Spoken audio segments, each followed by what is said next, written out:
തിരുവനന്തപുരത്ത് പട്ടാപ്പകൽ വ്യാപാര സ്ഥാപനത്തിൽ നിന്ന് പണം തട്ടി കടയുടമയുടെ സുഹൃത്തെന്ന് പറഞ്ഞെത്തിയ വ്യക്തിയാണ് പണം അതിവിദഗ്ധമായി തട്ടിയെടുത്തത്. വർക്കല ഇലകമൺ സ്വദേശി ബിജോയ് രാജേന്ദ്രന്റെ ഉടമസ്ഥതയിലുള്ള ജ്യൂസ് പാർലറിലാണ് തട്ടിപ്പ് നടന്നത്. തട്ടിപ്പിന്റെ CCTV ദൃശ്യങ്ങൾ 24 ലഭിച്ചു.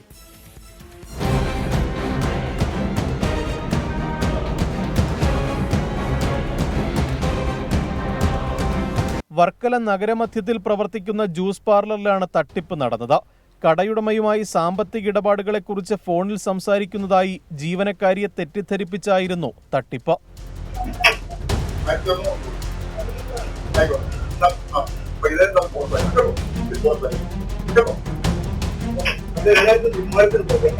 ഉടമയുമായി ഫോണിൽ സംസാരിക്കുന്നതായി നടിച്ച് ജീവനക്കാരിയോട് 7000 രൂപ ആവശ്യപ്പെട്ടു.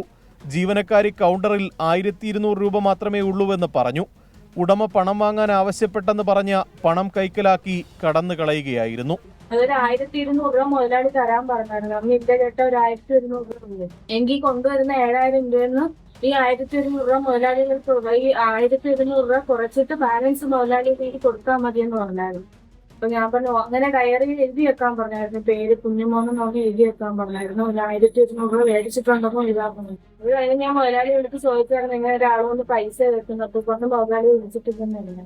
തട്ടിപ്പിന് പിന്നാലെ CCTV ഉൾപ്പെടെ പോലീസിൽ പരാതി നൽകിയെങ്കിലും നടപടി ഉണ്ടായില്ലെന്ന് കടയുടമ ബിജോയ് ചന്ദ്രൻ. സ്റ്റേഷനിൽ പോയി കംപ്ലൈന്റ് കൊടുത്തു. കംപ്ലൈന്റ് സ്റ്റാഫുമായിട്ട് പോയാണ് കംപ്ലൈന്റ് കൊടുത്തത്. ASIയുടെ കയ്യിലാണ് കംപ്ലൈന്റ് കൊടുത്തത്. വർക്കല പോലീസ് സ്റ്റേഷനിൽ ചെന്നു ഷോപ്പിലോട്ട് വരും എന്ന് പറഞ്ഞത്.